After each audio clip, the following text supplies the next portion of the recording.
there, welcome. My name is Jason, and today I'm here to share with you some tips and advice on how to take care of Tillandsia. I absolutely love Tillandsia. I have brought 3 different varieties to help you get an idea of how Tillandsia have different requirements. They're not all under one type of care as far as the way that you would water them, the way that you would fertilize them. It varies a little bit in between each variety of Tillandsia. So I brought 3 of them in today to help you get an idea of how to read your Tillandsia and kind of know what it wants. We'll get started with this first one here on my right. This Tillandsia is a very large variety of Tillandsia tectorum. And what's neat about this is you can see the trichomes, and what trichomes are, it's something that all Tillandsia have. It's these little scales in their leaves, and it's what they use to absorb water and nutrients. Where other plants use their roots to absorb water and nutrients from the soil, those are called terrestrial plants. Tillandsia are epiphytic plants, and they grow up under the canopy of trees, often mounted on the trunks of trees. When they have a more frosty white fuzz on the leaves, that's because they come from a place that's drier and they need to hold on to the water more. So they have more pronounced trichomes, which is the white fuzz on the leaves, and that helps them survive in more dry climates. So when it comes to watering this plant, this is a more xeric plant, and the water requirements are different. As far as soaking goes, you do not want to soak this plant. These plants, what I do is I run them under the water of the faucet, upside down, to let the water saturate everything but go in a downward motion as to not get water trapped in between the leaf blades on the inside near the stem of this plant. You could also spray this plant until it's fully saturated with purified water. I would highly recommend doing that. You can stagger purified water in between tap water. They do prefer purified water, but tap water is just fine as well, unless you have really hard water. When I'm done watering Tillandsia tectorum or any xeric Tillandsia with this white, silvery, or frosty kind of sheen, that's a xeric Tillandsia, I'll set them on a towel and let them dry there. And once they've dried, then I'll place them back where I had them displayed. As far as this next Tillandsia that I have, I've brought in a Mesic Tillandsia. So this was xeric, this is Mesic. This is a variety of Tillandsia stricta.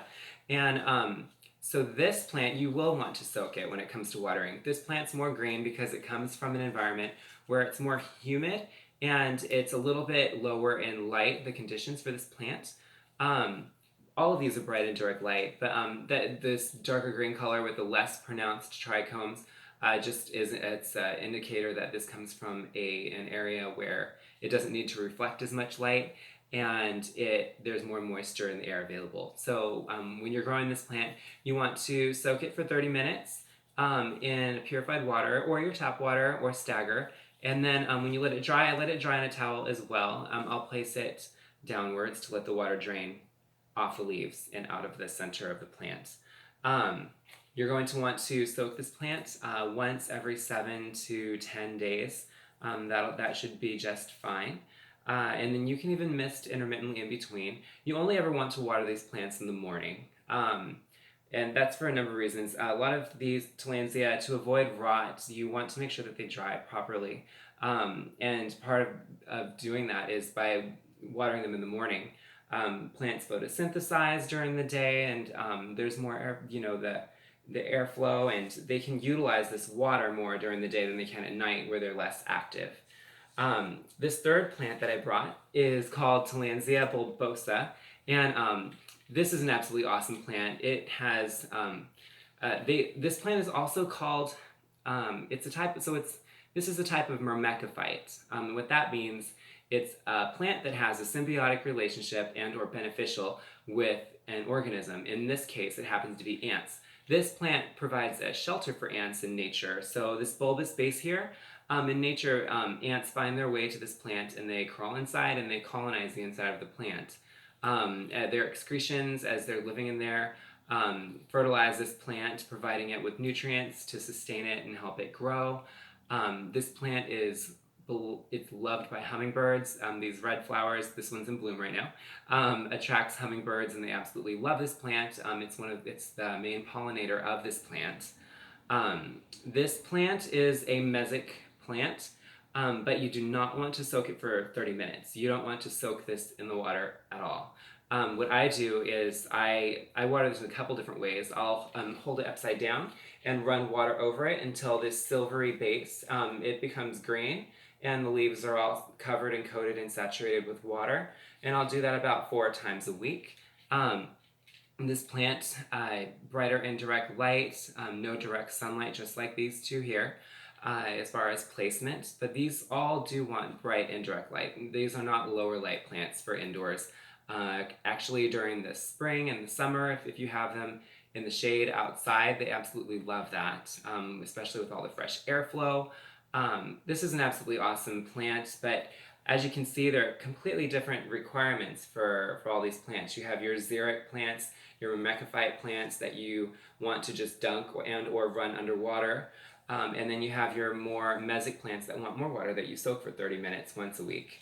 As far as feeding, these all do have generally the same feeding requirement. I like to use Epiphytes Delight, but there are a whole bunch of different types of Tillandsia fertilizer out there. You're going to want to feed these plants once a month, spring through fall. With the Tillandsia fertilizer, you don't want to use any indoor plant fertilizer. You need to use a fertilizer that's been designed specifically for Tillandsia because they, like I was saying, their roots that they have, these aren't for absorbing nutrients. The trichomes in the leaves are what they use for absorbing nutrients. So their food is formulated so that they can absorb their nutrients through their leaves, and that's formulated in a very specific way. You can use Epiphytes Delight in a couple different ways. You can dilute it in some water and dunk your plant in it. And you can also add this diluted in some water and add it to a spray bottle and spray it onto your plants. I think that's about it. If there's any questions that you might have that you feel like I may have not answered in this video, please feel free to comment below and let me know. If there's any plants that I haven't spoken about on my channel that you'd like to see, I will be posting more. Please let me know of anything you might be interested in. If you like this video, please click that like button. Please click that share button. Please follow me. Thank you again for hanging out with me. My name's Jason.